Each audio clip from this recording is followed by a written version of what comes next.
1 bit consist 0 और 1, ये आप लोगों को पता है। 8 बिट जब मिलती हैं तो क्या बनता है, 1 बाइट बनता है।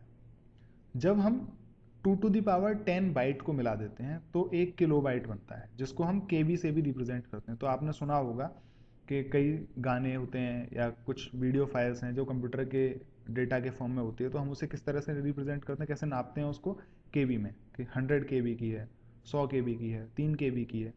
तो वो केबी क्या होता है, किलो बाइट होता है।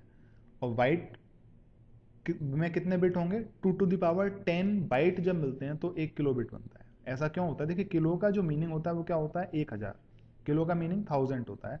तो जब हम 2 to the power 10 की बात करें तो वो होता है 1024, 1024, ये आसपास है 1000 के, इसलिए हम इसको किलो बाइट कहते हैं।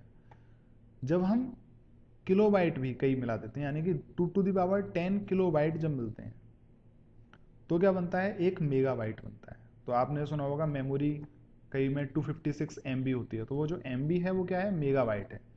बिल्कुल ऐसे ही जब हम 2 to the power 10 मेगाबाइट मिला देते हैं तो 1 गीगाबाइट बनता है, जीबी। जैसे आपकी हार्ड डिस्क 60 GB की है, 80 GB की है, इस तरह आप लोग रिप्रेजेंट करते हैं ना।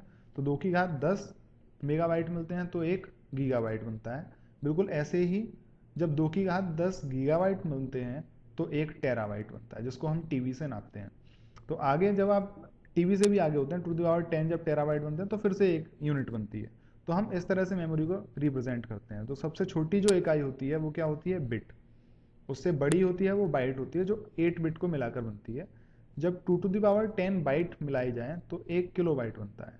जब 2 to the power 10 केबी बनाया जाए तो 1 मेगाबाइट बनता है। 2 to the power 10 मेगाबाइट मिलाने पर प्रोग्राम से कंप्यूटर को निर्देश दिए जाते हैं और वो निर्देश के अकॉर्डिंग काम करता है। तो इस तरह से हम कंप्यूटर से काम करवाते हैं। तो हम लोग प्रोग्रामिंग सीखने वाले हैं।